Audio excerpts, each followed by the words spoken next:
मुझे मालूम है आप कुछ बनना चाहते हो, इस दुनिया में नाम कमाना चाहते हो, टॉप करने का सपना है आपकी आंखों में, आईएएस बनने की बहुत इच्छा है आपकी, लेकिन आपकी समस्या वही पुरानी है कि क्या करें, पढ़ाई में मन नहीं लगता। क्यों नहीं लगता भाई? जब सपने तुम्हारे हैं तो पूरा करने की जिम्मेदारी भी तुम्हारी है। जब खुजली तुम्हारी है तो खुजलाना तुम्ही को है, टॉप तुम्हें करना है तो पढ़ाई तुम्ही को करनी होगी। अभी जाग जाओ, अभी समय है टॉप करने का। टॉप करने वाला भी एक इंसान होता है, आपको खुश होना चाहिए कि आप भी एक इंसान हैं। जब कोई दूसरा मन लगाकर पढ़ाई कर टॉप कर सकता है तो आप क्यों नहीं कर सकते?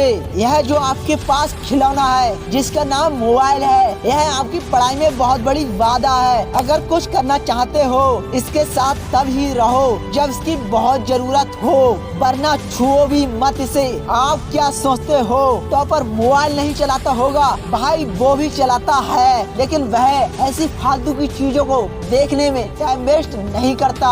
वो केवल पढ़ाई के लिए, मोटिवेशन के लिए। अगर वह यह सब कर सकता है तो आप क्यों नहीं कर सकते? आप भी मोबाइल का यूज पढ़ाई के लिए, मोटिवेशन के लिए, इंफॉर्मेशन के लिए यूज करो। अगर मोबाइल हाथ में आते ही आपकी उंगलियां फेसबुक, व्हाट्सएप, इंस्टाग्राम या फिर गेम खेलने के लिए चली जाती है तो छोड़ दो मोबाइल को। सुनो, यह दुनिया बड़ी अजीब है, यह केवल रिजल्ट देखती है। अगर तुम्हारे कम मार्क्स आए तो हंसी बनाने वालों की कमी नहीं है इस दुनिया पर। एक बात दिमाग में भर लो, जिस समय कोई फेल होता है या फिर कम मार्क्स आते हैं तो दुनिया केवल उस स्टूडेंट्स पर नहीं हंसती, बल्कि यह दुनिया उसके माँ बाप की भी मजाक बनाती है, उसके टीचर्स की, उसके परिवार की मजाक बनाती है। क्या तुम अपने माँ बाप, परिवार और टीचर्स की मजाक बनवाना चाहते हो? सुन भाई, ऐसा कभी मत होने देना। बहुत उम्मीद लगा रखी है आपके माँ बाप ने, क्या होगा उनकी उम्मीदों का?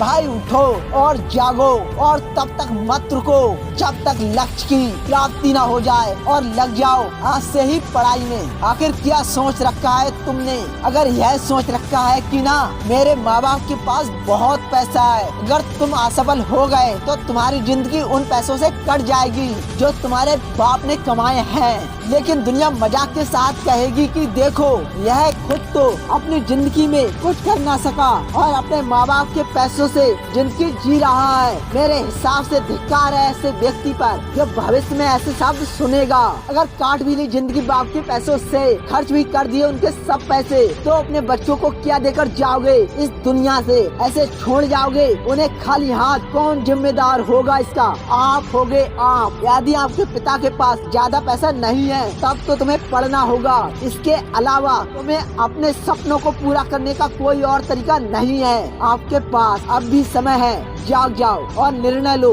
आपके हाथ में है कि आप कैसी लाइफ जीना चाहते हो।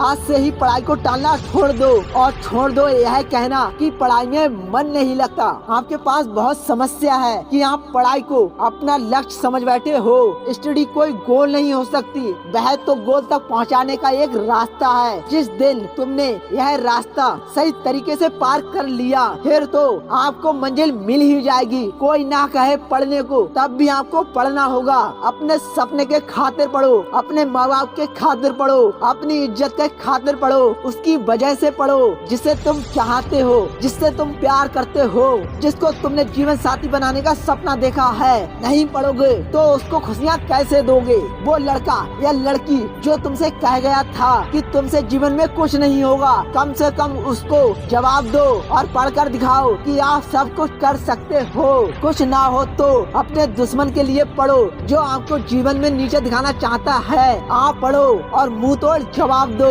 बाद में असफल हो गए तो किस्मत को दोष मत देना, ईश्वर को दोष मत देना, वरना शुरू तो करो, मन लग जाएगा। अगर समस्या आए तो मोटिवेशन लेते रहना, क्योंकि पढ़ाई के लिए मोटिवेशन बहुत जरूरी है। और अगर ज्यादा समस्या है तो कमेंट कर देना, पूरी कोशिश करूंगा आपकी सहायता करने की। आप बस पढ़ो तो सही, पढ़ लो तो सोने से निखर जाओगे, वरना रेत की तरह बिखर जाओगे। अगर वीडियो अच्छी लगी हो तो चैनल को सब्सक्राइब कर देना। जय हिंद, जय भारत।